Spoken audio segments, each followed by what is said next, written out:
الحمدللہ. بہرحال یہاں پر میں 3 وظیفے ایسے بتاؤں گا انشاءاللہ جو ٹاپ آف دا لسٹ 3 وظائف ہیں مصیبت اور پریشانی میں تکلیف دور کرنے کے لیے، سنت وظائف آپ صلی اللہ علیہ وسلم کی طرف سے تعلیم فرمائے ہوئے. ان میں سے پہلا وظیفہ یہی جس کا قرآن میں بھی ذکر آ گیا کہ جو ان الفاظ کے ساتھ ہمیں پکارے گا، اللہ تعالیٰ فرماتا ہے کذالک ننجی المؤمنین، ہم اہل ایمان کو بھی نجات دیں گے اس طریقے سے، صرف یونس کو نہیں، اہل ایمان کو بھی.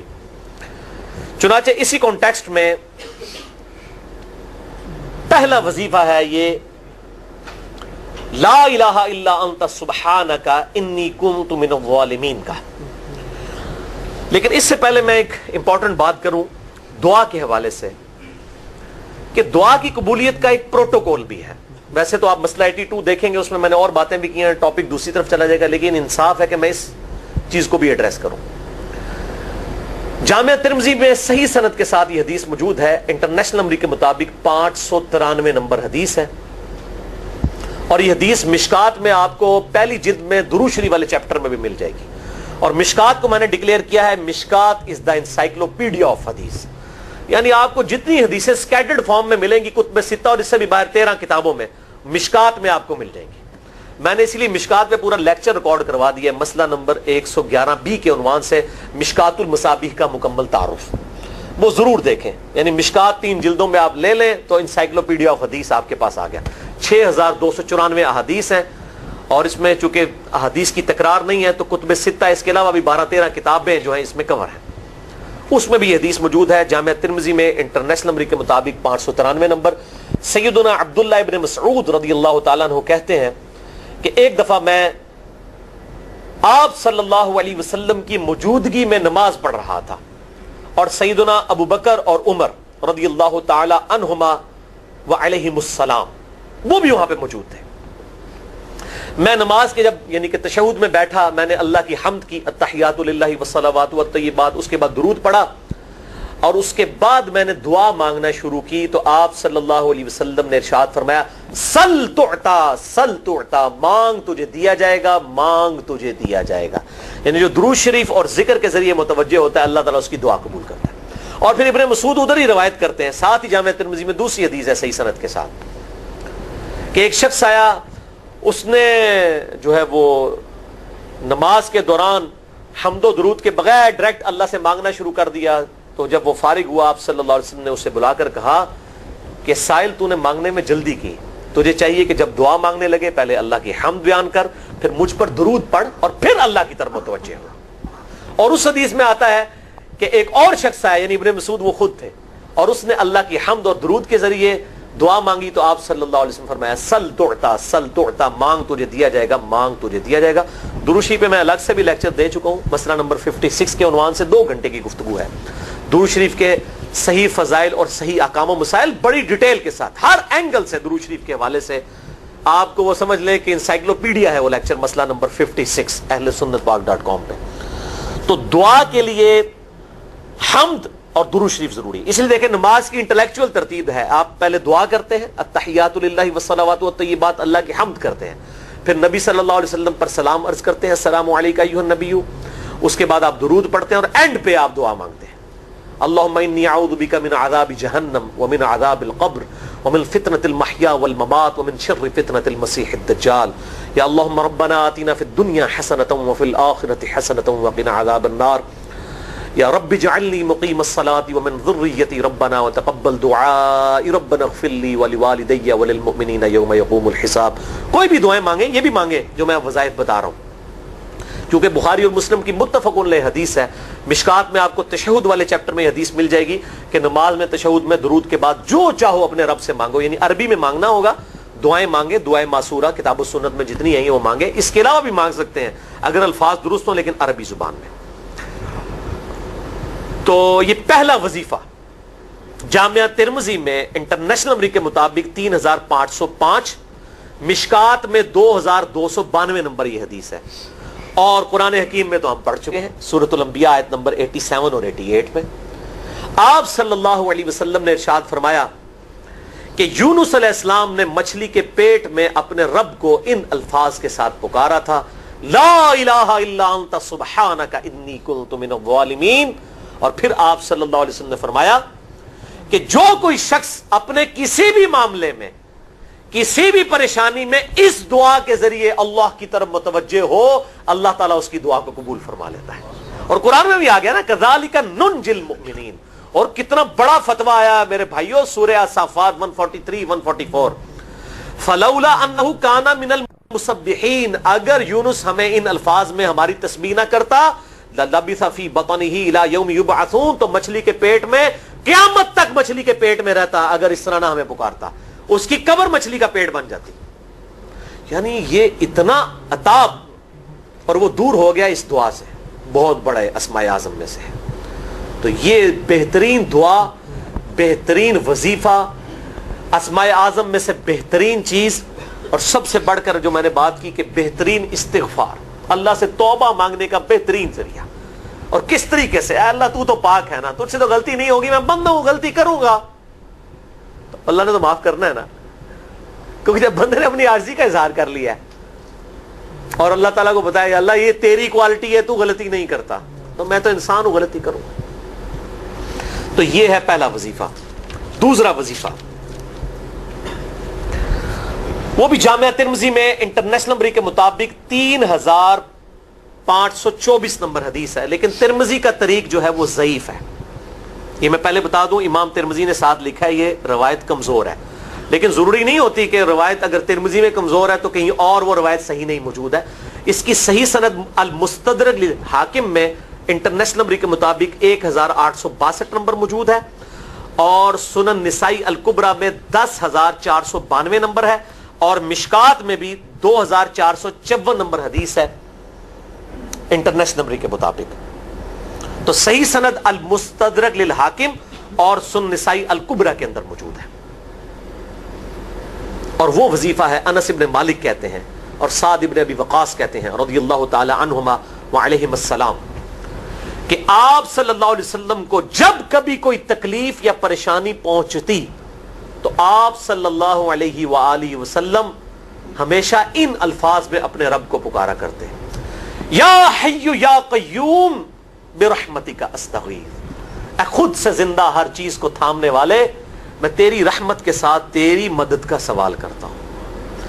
استغیث بولیں گے نا الف کے ساتھ, حمزہ کے ساتھ, تو یہ سنگولر کا صیغہ ہوگا, اور اگر ہم بولیں گے نستغیث نون کے ساتھ تو یہ جمع کا صیغہ بن جائے گا. یہ میں اس لیے بتا رہا ہوں, لوگ پوچھ رہے ہوتے ہیں جی بعض جگہ لکھا ہوتا ہے جناب نستغیث, بعض جگہ لکھا ہوتا ہے استغیث, کیا کریے, وہ نستغیث جمع کا صیغہ بنا لیا جاتا ہے. جیسے دعا ہے سنن ابی داؤد میں اللہم اجرنی من النار, لیکن اگر جمع کا صیغہ بنائیں گے تو اللہم اجرنا من النار ہو جائے گا. اس طریقے سے دعائے قنوت کے الفاظ ہیں اللہم اہدنی فی من ہدیت, تو جمع کا صیغہ ہوگا اللہم اہدنا فی من ہدیت. یہاں پر بھی ہے یا حی یا قیوم برحمتک استغیث سنگولر کا صیغہ, اور نستغیث پلورل کا صیغہ, جمع کا صیغہ.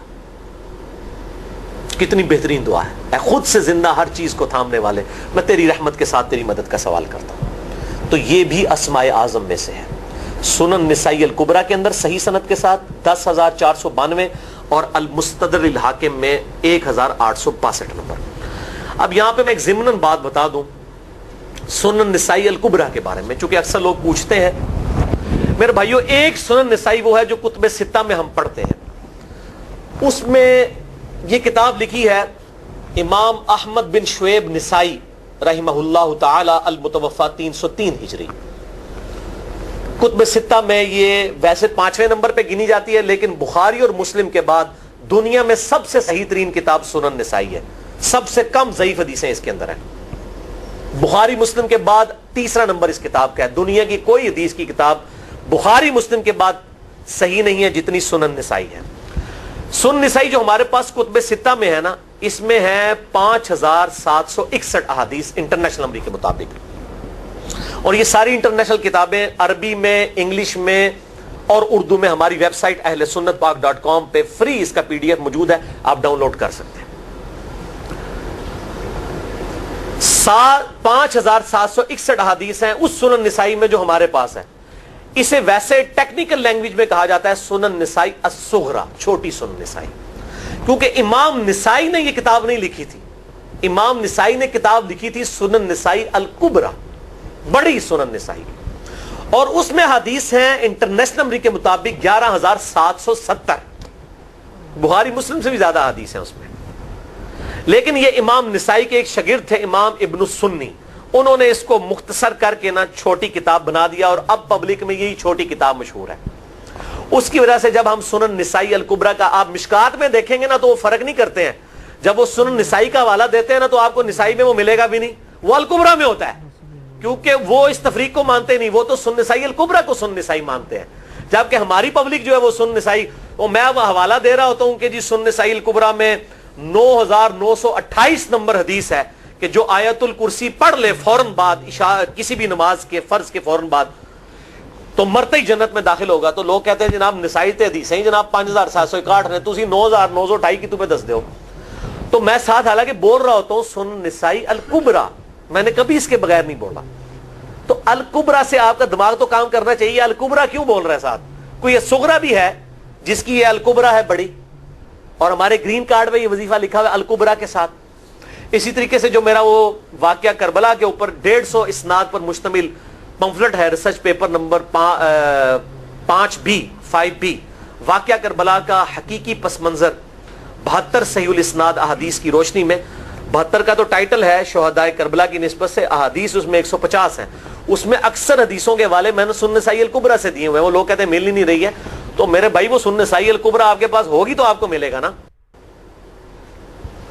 تو سنن نسائی الکبریٰ الگ سے وہ اصل کتاب ہے، اس میں سے سنن نسائی الصغریٰ بنائی گئی ہے.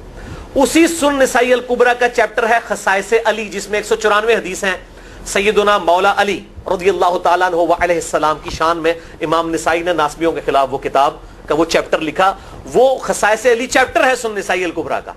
اس طریقے سے فضائل صحابہ بھی امام نسائی کی جو کتاب ہے وہ بھی اسی کتاب کا چیپٹر ہے. اسی طریقے سے عمل الیوم واللیلہ، صبح و شام کے جو اذکار ہیں وہ چیپٹر بھی اسی سنن نسائی الکبریٰ میں سے ہے. اسی میں یہ وظیفہ ہے کہ جو آیت الکرسی فرض نماز کے فوراً بعد پڑھتا ہے تو مرتے ہی جنت میں داخل ہوگا. میں نے اس کتاب کے اس چیپٹر کا حوالہ نہیں دیا، وہ الگ سے بھی چیپٹر چھپا ہوا ہے، جس طرح خصائص علی الگ سے ہے، فضائل صحابہ الگ سے ہے. خصائص علی تو ہمیں ہماری ویب سائٹ پہ بھی موجود ہے اہل سنت پاک.com پہ. فضائل صحابہ بھی اردو ترجمے اور تحکیم کے ساتھ چھپ چکی ہے. اور یہ عمل الیوم واللیلہ، دن رات کے جو اذکار ہیں، یہ بھی الگ سے عربی میں چھپی ہوئی ہے. تو میں اس کا حوالہ نہیں دیتا، میں سنن نسائی الکبریٰ کا کہتا ہوں 9,928 آیت الکرسی کا وظیفہ.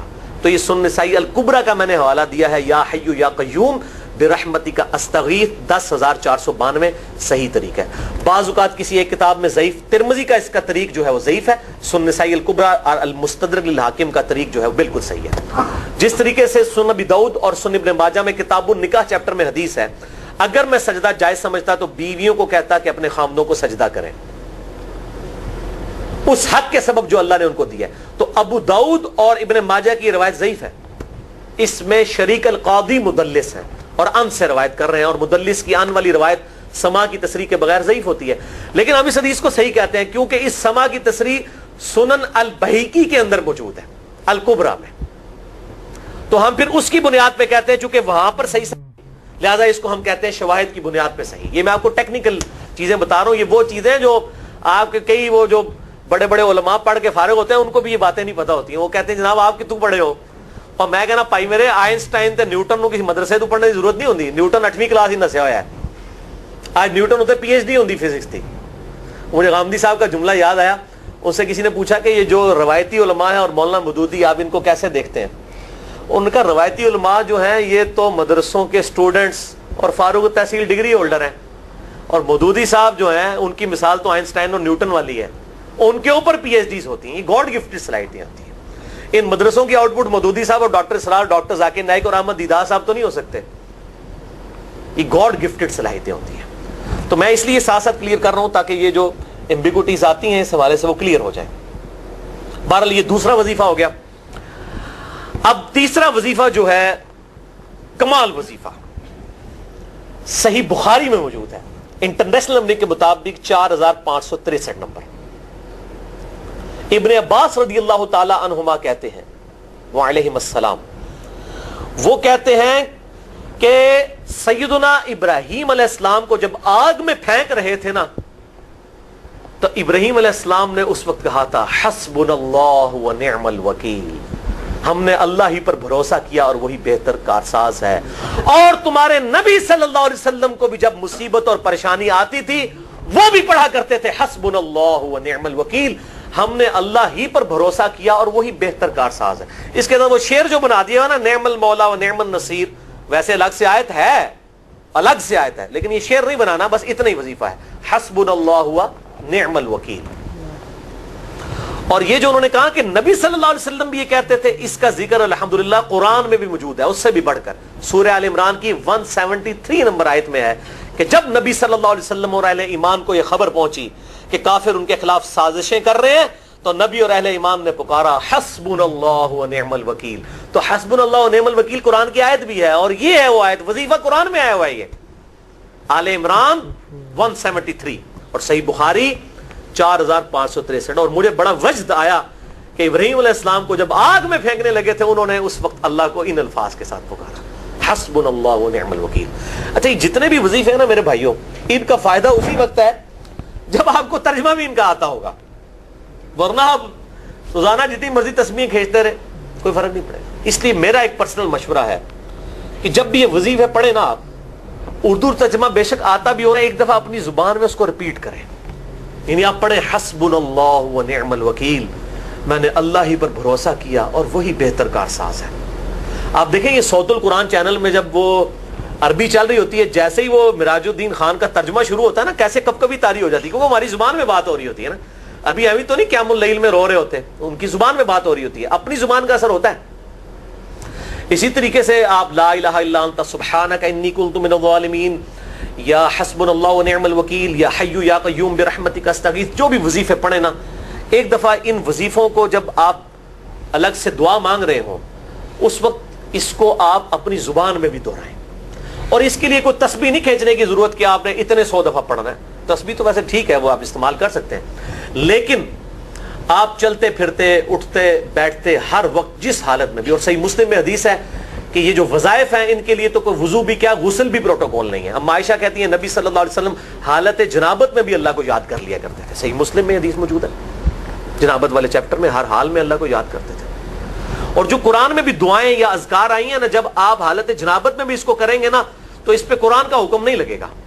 تو جامعہ ترمذی اور ابو داؤد میں جو حدیث ہے کہ حضرت علی کہتے ہیں نبی صلی اللہ علیہ وسلم کو حالت جنابت کے علاوہ کوئی اور حالت قرآن پڑھنے سے مانے نہیں ہوتی تھی، تو اس سے مراد قرآن کی تلاوت ہے۔ اگر قرآن کی دعائیں جیسے ہیں بسم اللہ الرحمن الرحیم، یہ بھی تو قرآن ہے، سبحان اللہ بھی تو قرآن ہے، الحمدللہ بھی تو، یہ اذکار جو ہے نا، جب آپ اذکار کی نیت سے پڑھ رہے ہوں گے پھر یہ قرآن نہیں شمار ہوں گے، ذکر شمار ہوں گے، اور اس کے لیے نہ وضو پروٹوکول ہے اور نہ غسل کا ہونا ضروری ہے، ہر حال میں اللہ کو یاد کریں۔ تو یونس علیہ السلام نے کتنے یاد کیتا ہے؟ فی الظلمات، مچھلی کے پیٹ میں، جہاں نہ کوئی اگربتی تھی اور تعفن پھیلا ہوا تھا اور اندھیرا ہی اندھیرا تھا، یہاں پہ وہ جناب کس طرح وہ روشن کرتے ہیں، پھر 1.25 لاکھ دفعہ پڑھواتے ہیں۔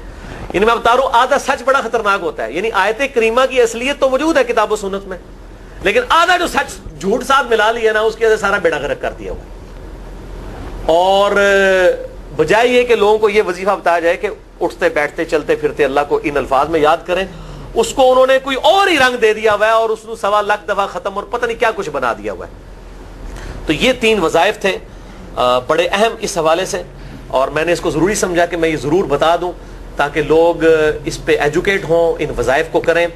اور مسئلہ نمبر 82 میرا الگ سے میرے بھائیوں ریکارڈ ہے، مسئلہ نمبر 82 اسماء اعظم اور دعا کی قبولیت سے متعلق جتنی بھی چیزیں ہیں میں نے اس میں بڑی ڈیٹیل کے ساتھ الحمدللہ کئی اور وظائف بھی بتائے ہیں، لیکن اب وہ اتنے وظائف کوئی جمع کرنے کی ضرورت نہیں ہے، موٹے موٹے 3 وظیفے جو بتا دیے انہی کو اگر کوئی لے لے اپنی دعاؤں میں انہی وظائف کو کرے تو اللہ تبارک و تعالی ہر معاملے میں جو ہے وہ انشاءاللہ تعالی کفایت فرمانے والا ہے۔